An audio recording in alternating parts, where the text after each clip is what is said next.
अहं रुद्रे विवशुभिश्चरामि अहमादित्यैरुतविश्वदेवै अहं मित्रावरुणवाविभर्मि अहं इन्द्राग्नि अहमश्विनो अहं सोममाहनशं विवर्मि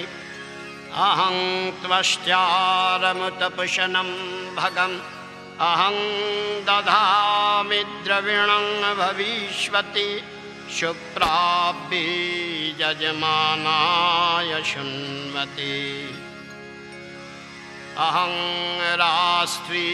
संगमनि वशुनां चिकितुषी प्रथमा यज्ञानां तांगमदेवा बधतु पुरुत्रा भूरिस्थात्रां भुर्यभिषयन्तीम् मयाशु अन्नमति यो विपश्यति यप्राणिति ययिं शृणुतुक्तम् अमन्तवो माङत उपस्क्रियन्ति श्रुतिश्रुतश्रुतिवन्ति वदामि अहमेव शयमिदं वदामि जुष्टं देवविरूतमनुषेभिः यं यं कामये तं तमुग्रं कृणोमि तं ब्रह्माणं तमिस्रिं तं सुमेधा अहं रुद्राय धनुरातनोमि ब्रह्मदिशि शरवे हन्तु बाहु अहं जनाय शमदं कृणोमि अहं द्यावा पृथिव्या विवेश अहं शुवे पितरमर्षमूर्धन् मम योनिरप्स्वन्तः समुद्रे ततो वितिष्ठे भुवनानुभिष्यो तामुद्यां वरमणोपस्पृशामि अहमेव बात इव प्रभम्यारभमाणा भुवनानि विश्वा परदेवा परयेना पृथिव्यै तावती महिना बभूव ॐ तत्सत्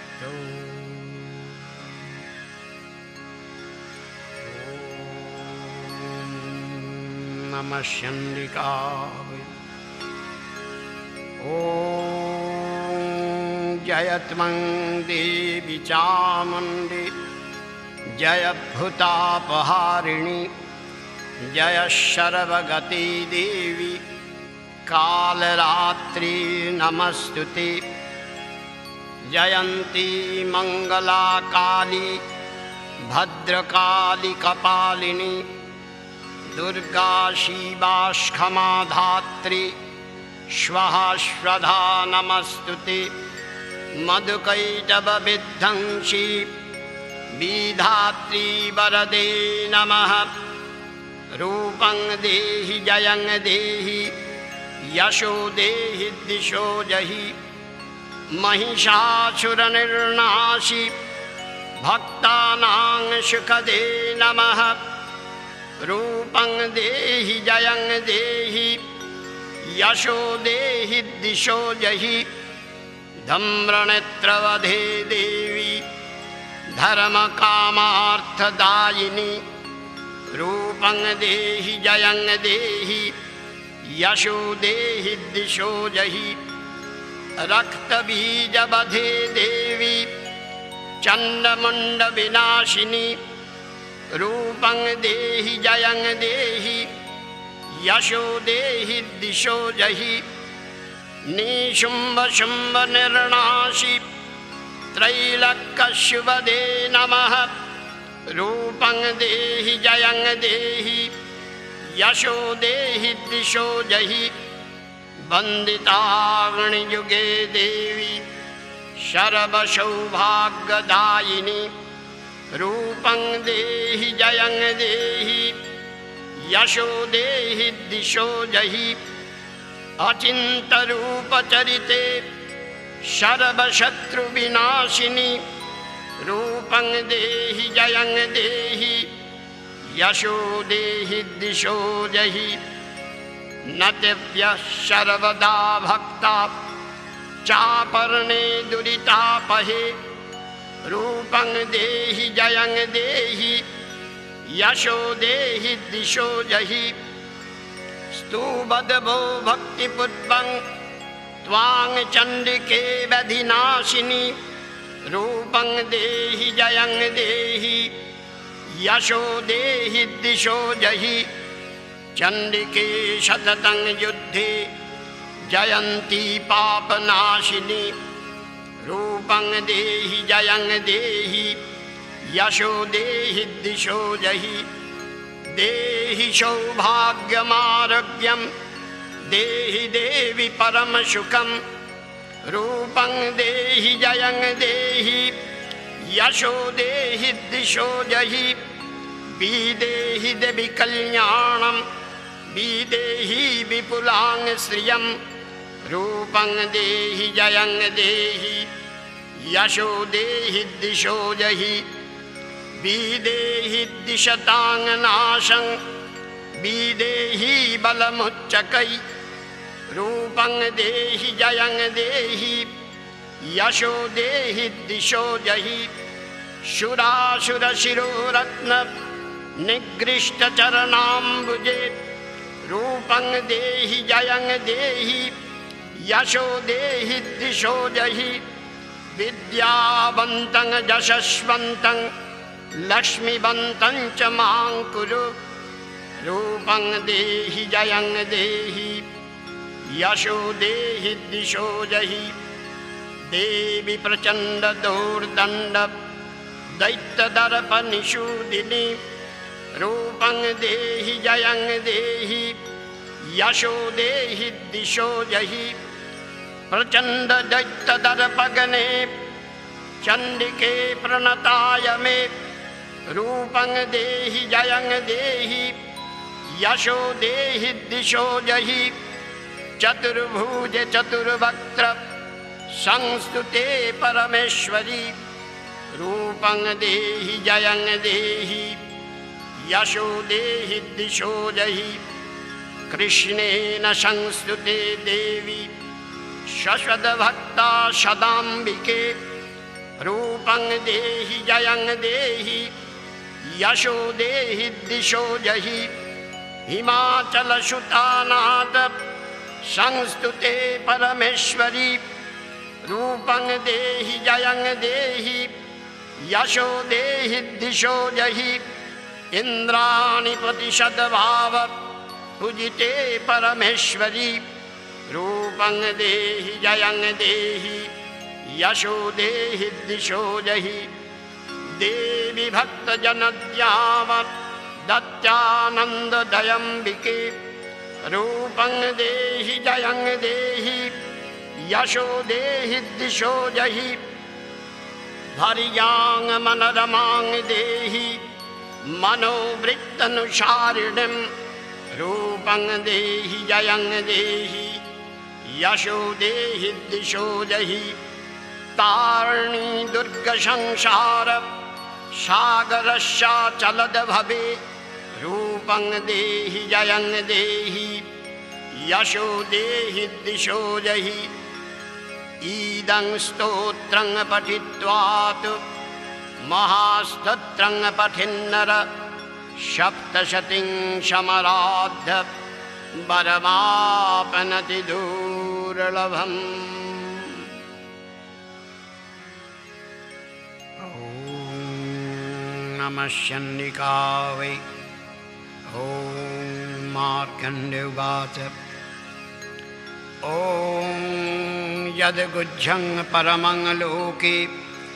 सर्वरक्षाकरं नृणां यन्न कस्यचिदाख्यातं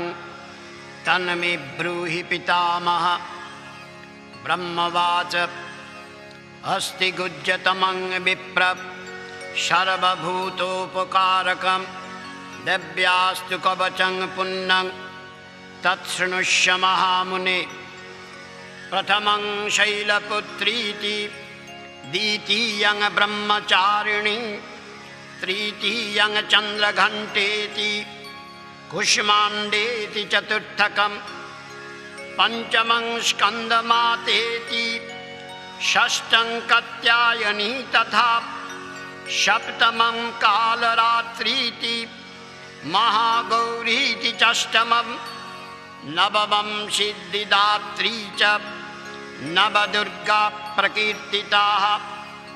उक्तान्येतानि नामानि ब्रह्मणैव महात्मना अग्निना दह्यमानास्तु शत्रुमद्गतारणे विषमे दुर्गमे चैव भयार्त्याः शरणं गताः न तेषां जायते किञ्चित् अशुभं रणसङ्कटे आपदं न च पश्यन्ति शोकदुःखभयङ्करीं यैस्तु भक्ता स्मृता नित्यं तेषां वृद्धिः प्रजायते ये त्वां स्मरन्ति देवेशि रक्षसि तान्न संशयः। प्रेतसंस्था तु चामुण्डा वाराही महिषासना अन्ध्रीगजसमारूढा वैष्णवी गरुडासना नारसिंही महावीर्या शिवदूती महाबला माहेश्वरी वृषारूढ़ा कौमारी शिखिवाहना लक्ष्मी पद्मासना देवी पद्महस्ता हरिप्रिया श्वेतरूपधरा देवी वैश्यरी वृषवाहना ब्रह्मी हंससमारूढ़ा शरभाभरणभूषिता इत्येता मातरः शरवा शरवयोगसमन्विता नानाभरणशोभद्या नानारत्नोपशोभिता स्रष्टैश्चमत्तिकैः शरवा दिव्यहारप्रलम्भिभिः इन्द्रनीलैर्महानीलैः पद्मरागैः सुशोभनैः दृश्यन्ते रथमारूढा दिव्यक्रोधसमाकुला शङ्खं चक्रं गदां शक्तिं हलं च मुशलायुधं कीचकं तोमरं चैव परशुं पाशमेव च कुन्तायुधं त्रिशूलं च शारङ्गमायुधमुत्तमं दैत्यानां देहनाशाय भक्तानां भयाय च धारयन्ता उधानित्यं देवानां च हिताय वै नमस्ते अस्तु महारुद्रे महाघोरपराक्रमे महाबले महत्साहे महाभयविनाशिनी त्राहि मां देवी दुष्प्रक्षे शत्रूणां भयवर्धिनी प्रत्यां रक्षतु मामिन्द्रे अग्न्यर्जामग्निदेवता दक्षिणे बतु वाराही नैऋत्यां खड्गधारिणी प्रतीच्यां वारुणी रक्षेत् वायव्यां मृगवाहिनी उदीच्यां पातु कौबेरी वैशन्यां शूलधारिणी ऊर्ध्वं ब्रह्माणि मे रक्षेत् अधस्याद् वैष्णवी तथा एवं दशो दिशो रक्षेत् चामुण्डा शववाहना यया मामग्रतः पातु विजया पातु पृष्ठतः अजिता वामपार्श्वे तु दक्षिणे चापराजिता शिखां मेद्गतिनी रक्षेत् उमा मूर्ध्नि व्यवस्थिता मालाधरि ललाटे च भ्रुवौ रक्षेत् यशस्विनी नेत्रयश्चित्रनेत्रा च जमघण्टा तु पार्शके त्रिनेत्रा च त्रिशूलेन भ्रुवो मध्ये च चण्डिका शङ्खिनी चक्षुर्षोरमध्ये श्रोत्रैर्दारभाषिणी कपालङ्कालिका रक्षेत् कर्णमूले तु शङ्करी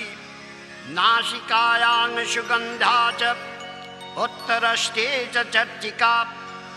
अधरे चामृता बाला जिह्वायां च सरस्वती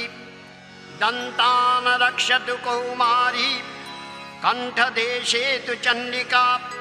घण्टिकां चित्रघण्टा च महामाया च तालुके कामाक्षि चिबुकं रक्षेत् वाचं मे सर्वमङ्गला ग्रीवायां भद्रकाली च पृष्ठवंशे धनुर्धरी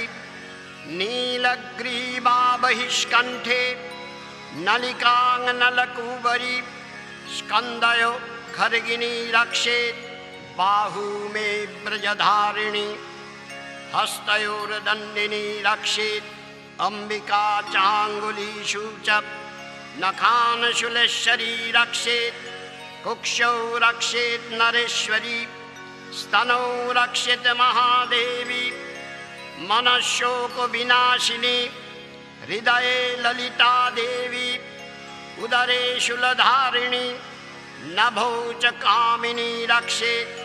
गुज्जं गुज्जेश्वरी तथा मेढ्रं रक्षतु दुर्गन्धा पायुं मे गुज्जवाहिनी कट्यां भगवती रक्षेत् ऊरु मे मेघवाहना जङ्घे महाबला रक्षेत् यानु माधवनायिका गुल्फैर्नारसिंही च पादपृष्ठे तु कौशिकी पादाङ्गुली श्रीधरी च तलङ्पातालवासिनी नखान्दंष्ट्राकराली च केशांश्चैवर्धकेशिनी रोमकूपेषु कौमारी त्वचं योगेश्वरी तथा रक्तमज्जावशामांशान् नस्तिमेदांशि पार्वती अस्त्राणि कालरात्रि च पित्तं च मुकुटेश्वरी पद्मावती पद्मकोशे कफे चूडामणिस्तथा ज्वालामुखी नखज्वालाम् अभिद्या सर्वसन्धिषु शुक्रं ब्रह्माणि मे रक्षेत् छायां छत्तेश्वरी तथा अहंकारं मनोबुद्धिं रक्षन् मे धर्मधारिणी प्राणापानौ तथा व्यानं मुदानं च समानकं वज्रहस्त्या च मे रक्षेत् प्राणान् कल्याणशोभना रसे रूपे च गन्धे च शब्दे स्पर्शे च योगिनी सत्त्वं रजस्तमश्चैव रक्षन्नारायणी च सदा आयु रक्षतु वाराही धर्मं रक्षतु पार्वती यशकृतिं च लक्ष्मीं च सदा रक्षतु वैष्णवी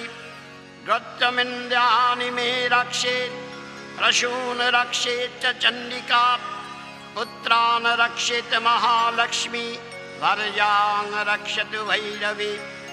धनेश्वरी धनं रक्षेत्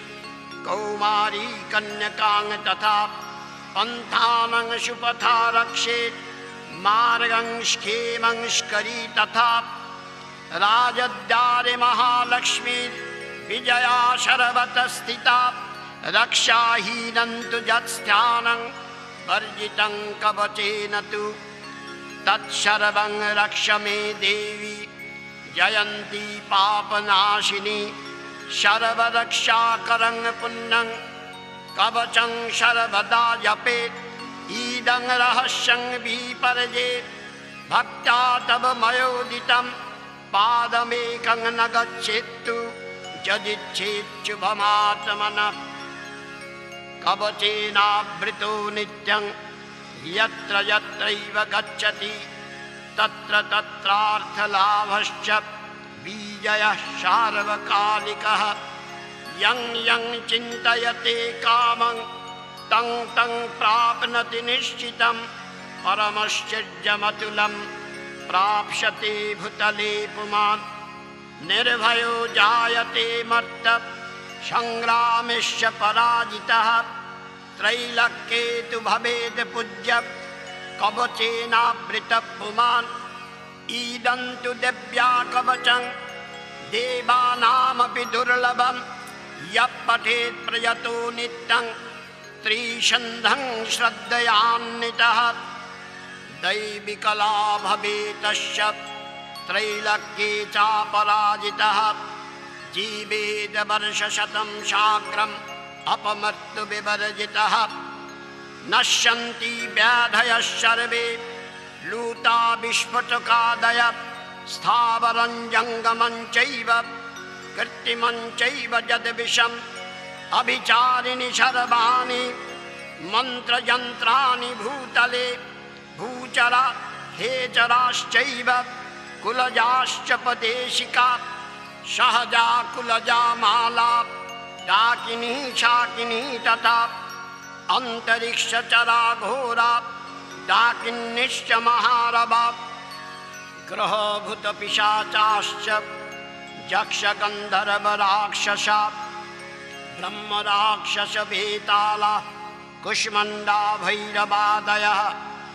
नश्यन्ति दर्शनात्तश्च कवचेनावृतो हि यः मनन्नति भवेत् प्राज्ञस्तेज वृद्धि परा भवेत् यशो वृद्धि भवेत् पुंसां कीर्तिवृद्धिश्च जायते तस्माद् सदा भक्त कवचं कामदं मुने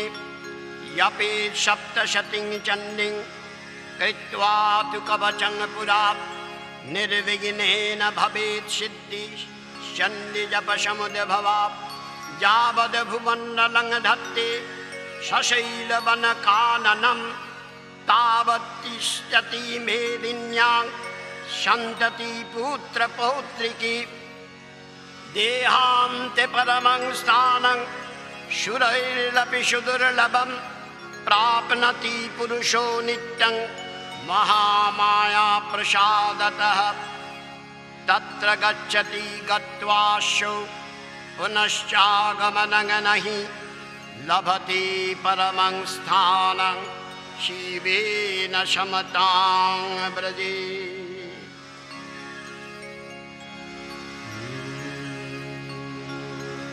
नमश्चण्डिका वै सावर्णी सूर्यतनयो यो मनुः कथतिष्ठमः निशामय तदुत्पत्तिं विस्तराद् गदतु मम महामायानुभावेन यथा मन्वन्तराधिपः सा बभूव महाभाग सावर्णिस्तनयो रवि स्वारचिषे अन्तरे पूर्वं चैत्रवंशसमुद्भवः सुरथो नाम राजाभूत् समस्ते क्षितिमण्डले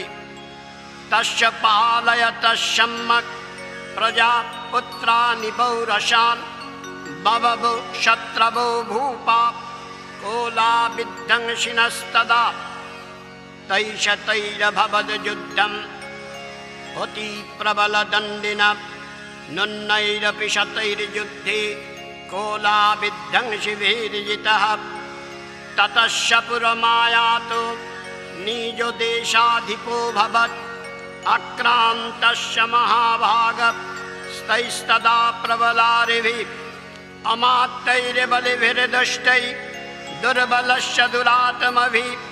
कोशो बलं चापहृतं तत्रापि शपुरे ततः ततो मृगया व्याजेन हितश्यामस्य भूपति एकाकी हयमारुह्य जगाम गहनं वनं सा तत्राश्रममद्राक्षि बीजवर्षस्य मेधश प्रशान्तशापदाकीर्णं मुनिशिष्योपशोभितं तस्थौ कञ्चित् सकालञ्च मुनिना तेन सत्कृतः इतश्चेतश्च विचरन् तस्मिन् मुनिवराश्रमे शोचिन्तयत्तदा तत्र ममत्वाकृष्टचेतनः मत्पूर्वै पालितं पूर्वं मया हीनं पुरंहितत् मदभृत्तै अशदभृत्तै धर्मतः पाल्यते न वा न जानेश प्रधानो मे शिरहस्ति सदा मदः मम वैरिवशं यात कान् भोगानुलप्स्यते ये ममानुगता नित्यं प्रसादधनभोजनै अनुवृत्तिं ध्रुवं ते अद्य कुर्वन्तन्न महिभृताम् असम्यग्व्यायशीलस्तै कुर्वद्भिः सततं व्यायम् सञ्चितः श्रोतिदुःखेन क्षयं कोश गमिष्यति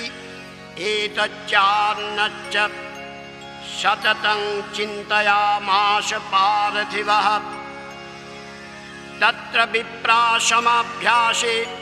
वैश्यमेकं ददर्शस सा पृष्टस्तेन कस्तम्बो हेतुश्चागमन यत्र क सशोक इव कस्मात् त्वं दुर्मना इव लक्ष्यसे इत्याकर्णवचस्तस्य भूपते प्रणयोदितं प्रत्युवाच शतं वैश्य प्रशयावनतो नृपं वैश्यवाच समाधिर्नाम वैश्योऽहमुत्पन्नधनिनां कुले पुत्रदारै निरस्तश्च धनलोभादसाधुवे विहीनश्च धननिदारै पुत्रैदाराय मे धनं वनम् अभ्यागतो दुःखी निरस्तश्चाप्तुबन्धुभिः सोऽहं न विद्मि पुत्राणां कुशलाकुशलात्मिकां प्रवृत्तिं स्वजनानां च दाराणां चत्र संस्थितः किन्नु तेषां गृहे क्षेमम् अक्षेमं किन्नु सम्प्रतं कथन्ते किन्नु सद्वृत्त्या दुर्विद्या किन्नु मे सुताः सोऽहं न विद्मि पुत्राणां कुशलाकुशलात्मिकां प्रवृत्तिं स्वजनानां च दाराणां चत्र संस्थितः किन्नु तेषां गृहे क्षेमम् अक्षेमं किन्नु सम्प्रतं कथन्ते किन्नु सद्वृत्त्या दुर्विद्या किन्नु मे सुताः राजुवाच जैर्निरस्तो भवार्लुब्धै पुत्रदारादिभिर्धनै तेषु किं भवतः स्नेहम् अनुवज्ञाति मानसं वैश्योवाच एवमेतद् यथा प्राह भवानस्मद्गतं वच किं करोमि न वज्ञाति मम निष्ठुरतां मनः यैषन्तज्जपि तृष्णेहं धनर्लुब्धै निराकृतः पतिसजनहार्दं च हार्दितेष्वेव मे मनः किमित्यन्याभिजानामि जानन्नपि महामते यत् प्रेम प्रबलं चित्तं विगुण्येष्वपि बन्धुषु तेषां कृते मे निःश्वास दुर्मनस्सञ्च जायते करोमि किं जन्यं मनस्तेष्वप्रीतिषु निष्ठुरम् मार्कण्डेयोवाच ततस्तौ सहितौ विप्र तं मुनिं समुपस्थितौ समाधिर्नाम वैश्योऽसौ स च पार्थिवसत्तमः कृत्वा तूतौ यथा न्यायं यथारं तेन संविदम् उपविष्टौ कथा कश्चित् चक्रतुर्वैश्यपार्थिवौ राजुवाच भगवंस्तामहं प्रष्टुमिच्छाम्येकं वदस्य तत् दुःखाय जन्मे मनसः साचित्तायत्तां विना मम तं गतराज्यस्य राज्याङ्गस्य अखिलस्यपि जानतोऽपि यथाज्ञस्य इमे तन्मुनिषत्तम अयं च निकृतपुत्रै दारैर्भृतैस्तथोज्झितः स्वजनेन च सन्तक्तस्तेषु आर्दि तथापि एवमेष तथाहं च दावपत्यन्तदुःखितो दृष्टदोषेऽपि विषये मम त्वाकृष्टमानसो तत्केनैतन्महाभाग यन्महो ज्ञानिनोरपि ममास्य च भवत्येषां विवेकान्धस्य मूढता। ईशुवाच ज्ञानमस्ति समस्तस्य जन्तोर्विषयगोचरे विषयश्च महाभाग याति चैवं पृथक् पृथक् दिव्यन्ध्या प्राणिनः केचित् रात्राबन्धास्तथा परे केचिद्दिवा तथा रात्रौ प्राणिनस्तुल्यदृष्टयः ज्ञानिनो मनुजासक्तं किन्तु ते न हि केवलं यतो हि ज्ञानिनः सर्वे पशुपक्षिमृगादयः ज्ञानं च तन्मनुष्याणां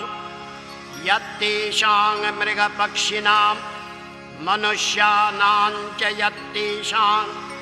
तुल्यमन्न तथोभयो ज्ञानयति सति पश्यतान् पतगञ्चावचञ्चुषु कनमुक्षादृतान् मोहात्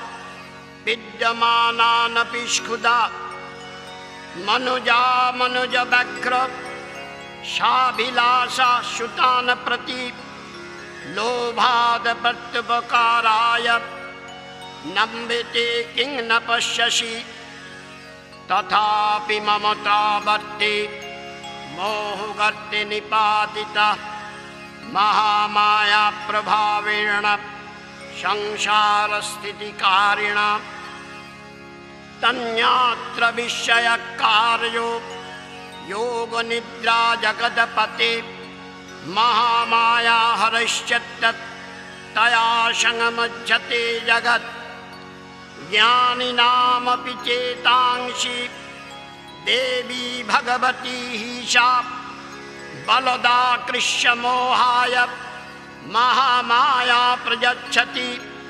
तया विसृज्यते विश्वं जगदेतचराचरं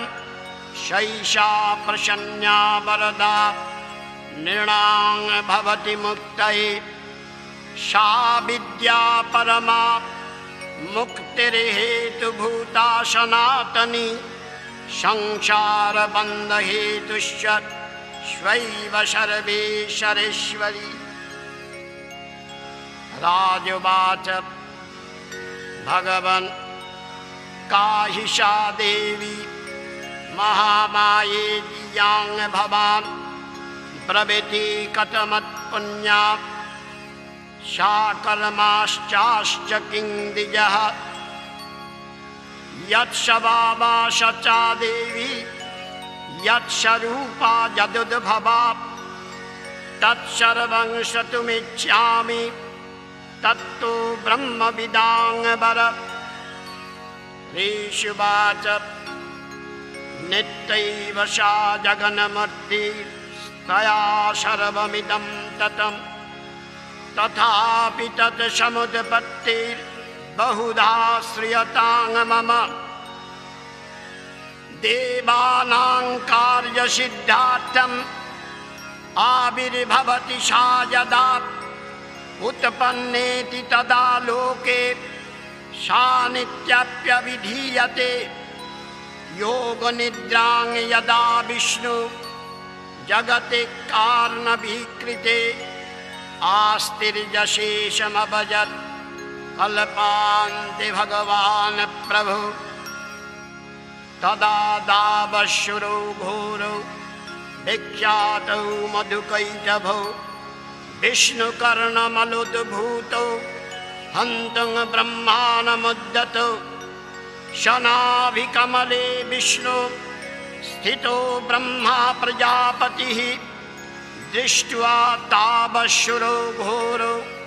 प्रसुप्तं च जनार्दनं तुष्ट्यावयोगनिद्रां तामिकाग्रहृदयस्थितः विवधनार्थाय हरिर्नेत्रकृतालयाम् ॐ ऐं विश्वेश्वरीं जगद्धात्रीं स्थितिसंहारकारिणीं निद्रां भगवतीं विष्णुरोतुलां तेजस प्रभु ब्रह्मवाच त्वं स्वाहा त्वं स्वधा त्वं हि वशटकारस्मरात्मिका शूदात्ममक्षरे नित्ये त्रिधा मात्रात्मिका स्थिता अर्धमात्रा स्थिता नित्या यानुचर्या विशेषतः तमेव सात्वं सावित्री त्वं देवजननी परा त्वयैव धार्यते सर्वं त्वयि तत्सृज्यते जगत् त्वयि तत्पाल्यते देवी तमदशन्ते च सर्वदा विसृष्टो सृष्टिरूपा त्वं स्थितिरूपा च पालने तथा संहृतिरूपान्ते जगतोश्च जगन्मये महाविद्या महामाया महामेधा महास्मृति महामोहा च भवति महादेवी महाशुरि प्रकृतिस्त्वं हि सर्वस्य गुणत्रय विभाविनी कालरात्रिर्महारात्रि मोहरात्रिश्च दारुणा त्वं श्री त्वमीश्वरी तं वृंस्त्वं बुद्धिर्बोधलक्षणा लज्जा पुष्टिस्तथा तुष्टि त्वं शान्तिः शान्तिरेव च खर्गिणी शूलिनी घोरा गदिनी चक्रुणी तथा शंखिनी चापिनी बाण भूषण्डी परिगायुधा शम्या शम्यतरा शेष शम्यभ्यस्तयति सुन्दरी परा परानां परमा त्वमेव परमेश्वरी यच्च किञ्चिद् क्वचिद् वस्तु सदसद्बालिकात्मिके तस्य सर्वस्य या शक्तिः सा त्वं कियुस्तुयसे मया यया तया जगत्सृष्ट्या जगत्पातात्ति यो जगत् सोऽपि निद्रावसंनीतः कस्यां स्तोतुमिहेश्वरः विष्णुशरीरग्रहणम् अहमीशान एव च करितास्ति यतो तस्यां कस्तोतुं शक्तिमान् भवेत् शातमित्थं प्रभावै शैलुदारुर्देवी संस्तुता मोहवैतौ दुराधर्षौ असुरौ मधुकैटवौ प्रबधं च जगत्स्वामी नियतामुच्यतो लघु बोधश्च क्रियतामश्च हन्तुमत्तो महासुरौ ऋषिवाच एवं स्तुता तदा देवी तामसी तत्र वेधसा विष्णुप्रवर्धनार्थाय निहन्तुं मधुकैटभौ नेत्राश्च नासिका बाहु हृदये पस्ततो रस निर्गम्य दर्शने तस्थौ ब्रह्मणभक्तजन्मनः ततस्थौ च जगन्यात स्तया मुक्तजनार्दन एकार्णवे हि शयनातत्त सा ददृश्ये च तौ मधुकैटभौ दुरात्मानौ अतिवीर्यपराक्रमौ क्रोधरग्निस्खनावत्तं ब्रह्मानङ्गजनितोद्यमौ समुद्याय ततस्याभ्यां जुजुदे भगवान् हरि पंचवर्षसहस्राणि बाहुप्रहरणौ विभु तावत्प्रतिबलनमत्तो महामाया विमोहितो उक्तवन्तो वर्षमत्तो प्रियतामिति केशवम्। श्रीभगवानुवाच भवेतामद्य मे तुष्टो मम बध्याबुभावपि किमन्येन वरेणात्र एतावद्विवृतं मम। ऋषिवाच वञ्चिताभ्यामीति तदा सर्वमापुमयं जगत् विलक्कताभ्यां गदितो भगवान् कमलेक्षणः प्रीतो शस्तवयुद्धेन श्लाघस्तन्मृत्युरावयो आवाङ्जहि न जत्रोर्वि सलिलेन परिप्लुता। ऋषिवाच तथेत्युक्त्वा भगवता शङ्खचक्रगदाभृता कृत्वा चक्रेण वैच्छिन्ने जघने शिरसि तयो। देवावुचि नमो दिव्यै महादिव्यै शिवावै सततं नमः। नमः प्रकृत्यै भद्रावै नियता प्रणता स्मताम्। रुद्रावै नमः नित्यावै घोर्यै धात्रै नमो नमः। ज्योत्स्नावै चन्द्ररूपिण्यै सुखावै सततं नमः। कल्याणै प्रणता वृद्धै सिद्धै कुर्मो नमो नमः। नैनित्यै भूभृतां लक्ष्मै शरवान्नैते नमो नमः। दुर्गा वै दुर्गपारा वै शारा वै सर्वकारिण्यै ख्यातै तथैव कृष्णा वै धम्रा वै सततं नमः। पतिशम्याति रुद्रा वै नतास्तस्यै नमो नमः। नमो जगत्प्रतिष्ठा वै दिव्यै कृतै नमो नमः।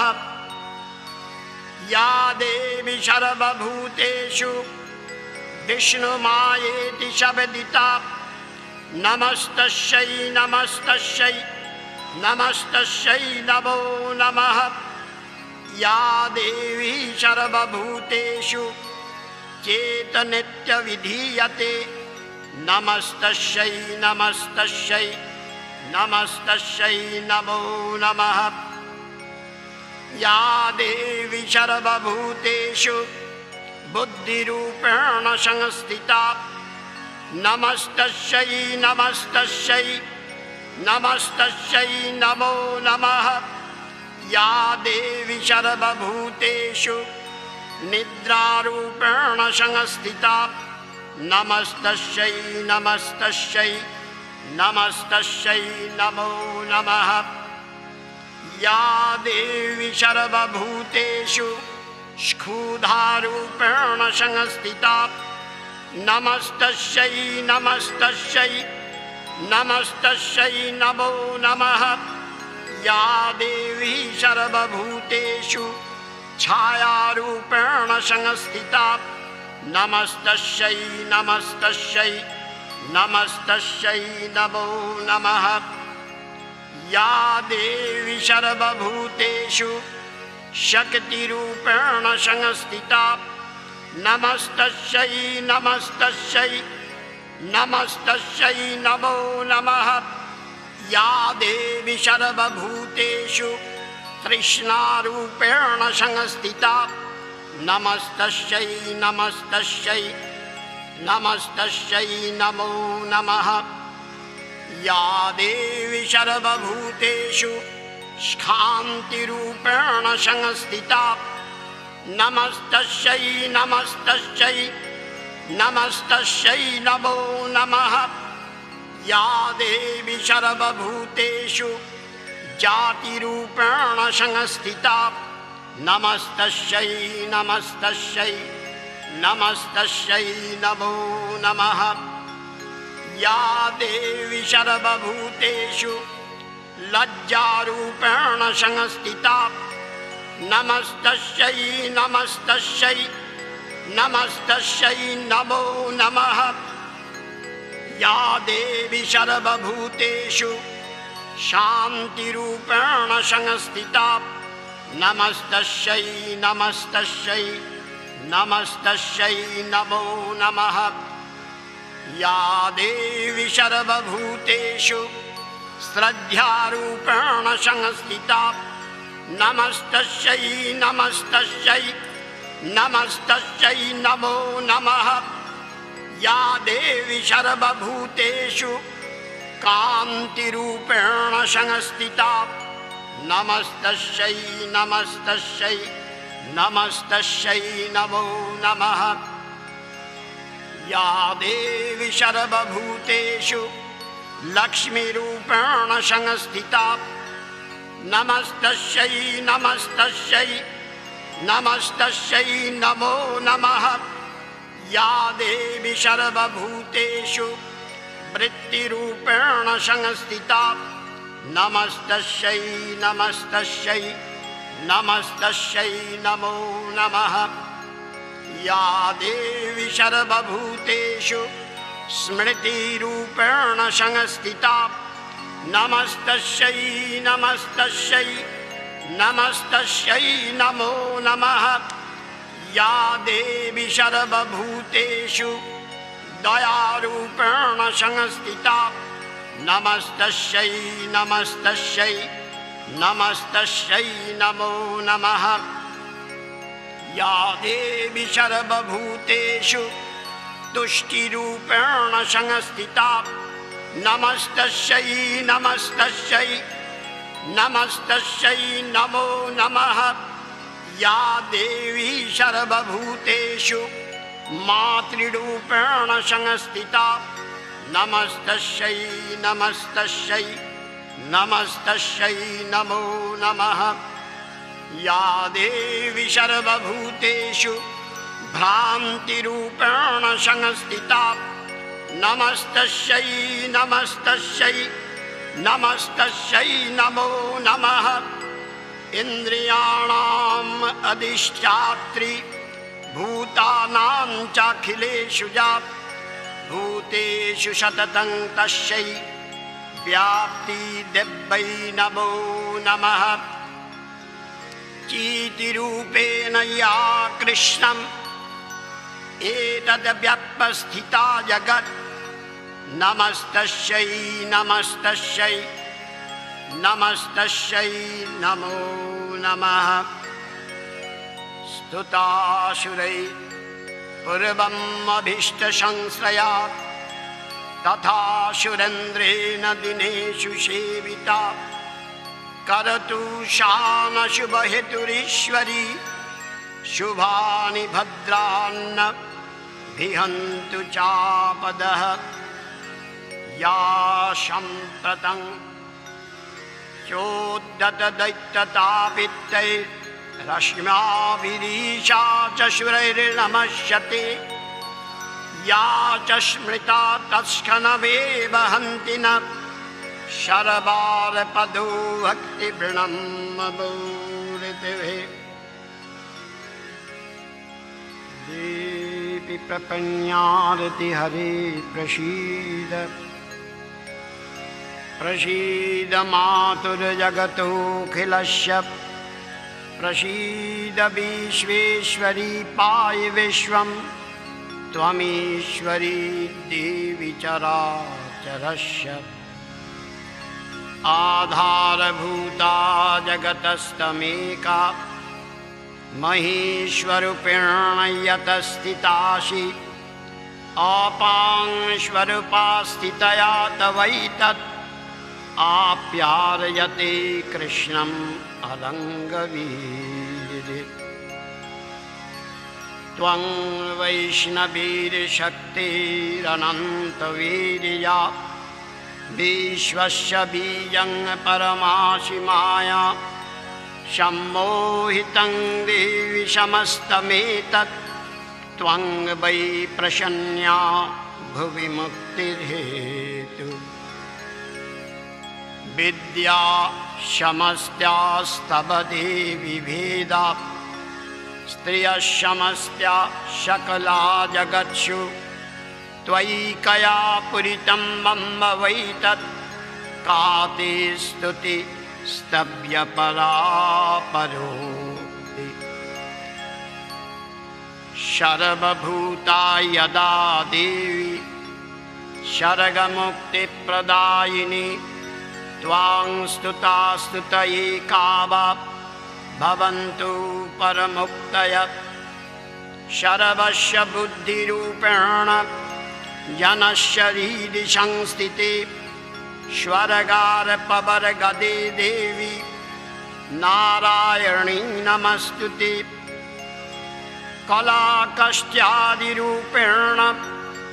परिणामप्रदायिनी विश्वस्य परतो शक्ति नारायणी नमस्तुते सर्वमङ्गलमङ्गल्ये शिवे सर्वार्थसाधिके शरण्ये त्र्यम्बके गौरी नारायणी नमस्तुते सृष्टिस्थितिविनाशानां शक्तिभूते सनातनी गुणाश्रये गुणमये नारायणी नमस्तुते शरणागतदीनार्थ परित्राणपरायणे सर्वस्यार्ति हरे देवी नारायणी नमस्तुते अंशयुगतविमानस्ते ब्रह्माणी रूपधारिणी कौशाम्बस्खरिके देवी नारायणी नमस्तुते त्रिशूलचन्द्रादिधरे महावृषभवाहिनी माहेश्वरी स्वरूपेण नारायणी नमस्तुते मयूरकुक्कुटवृते महाशक्तिधरे नगे कौमारीरूपसंस्थाने नारायणी नमस्तुते शङ्खचक्रगदाशारङ्ग गृहीत परमायुधे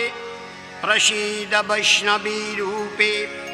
नारायणी नमस्तुते गृहीतग्रमहाचक्रे दंष्ट्रोद्धितवसुन्धरे वराहरूपिणी शिवे नारायणी नमस्तुते नृसिंहरूपेणोग्रेण हन्तुं दैत्यान् कृतदमे त्रैलोक्यत्राणसहिते नारायणी नमस्तुते किरीटिनि महावज्रे सहस्रनयनोज्ज्वले वृत्तप्राणहरे चन्द्रे नारायणी नमस्तुते शिवदूतीस्वरूपेण हतदैत्यमहाबले घोररूपे महारावे नारायणी नमस्तुते दंष्ट्राकरालवदने क्षीरमाला विभूषणे चामुण्डे मुण्डमथने नारायणी नमस्तुते लक्ष्मीलज्जे महाविद्ये श्रद्धे पुष्टिस्वदे ध्रुवे महारात्रि महामाये नारायणी नमस्तुते मेधे सरस्वती वरे भूतिभाव्रवितामसि नियते त्वं प्रसीदेशे नारायणी नमस्तुते सर्वस्वरूपे सर्वेशे सर्वशक्तिसमन्विते भयभस्त्राहीन देवी दुर्गे देवी नमस्तुते एतत्ते वदनं सौम्यं लोचनत्रयभूषितं पातु न सर्वभूतेभ्यः कात्यायनी नमस्तुते यालाकरालं अत्युग्रं अशेषासुरसूदनं त्रिशूलं पातु नो भीते भद्रकाली नमस्तु ते हीनस्ति दैत्यतेजांसि श्वनेना पुरजया जगत् सा घण्टा पातु न देवी पापेभ्यो न सुता निभ असुरासृगवशा पङ्क चर्चितस्ते करज्ज्वल शुभाय खर्गो भवतु चण्डिके त्वां नता वयम् रोगान् शेषान् पहंसि तुष्ट्या रुष्ट्या तु कामान् सकलान् अभीष्ट्यान् तमाश्रितानां न विपन्यराणां तमाश्रिता यस्यतां प्रयान्ति एतद् कृतं यद् कदनं तयाद्य धर्मद्दिशां देवी महाशुराणां रूपैर्नेकै बहुधातममुष्टिं कृताम्बिके तत् प्रकरोति कन्या विद्यासु शस्त्रेषु विवेकदीपेषु आद्येषु वाक्येषु चकातदन्या ममत्तगर्तेति महायन्धकारे विभ्रामयते तदतीव विश्वं रक्ष्यांसि यत्रो ग्रविशाश्च नागा यत्रारयो दस्यु बलानि यत्र दावानलो यत्र तथा विधिमध्ये तत्र स्थिता त्वं परिपासि विश्वं विश्वेश्वरि त्वं परिपासि विश्वं विश्वात्मिका धारयसीति विश्वं विश्वेश बन्दा भवती भवन्ति विश्वास्वया ये त्वयि भक्ति नम्रा देवी प्रसीद परिपालय नौरिवीते नित्यं यथासुरवधादुनैव सद्य पापानि सर्वजगतांश्च समं नयासु उत्पाकपाकजनितांश्च महोपसर्गान् प्रणतानां प्रसीद त्वं देवी विश्वार्तिहारिणि त्रैलोक्यवासिनामिद्ये लोकानां वरदा भव।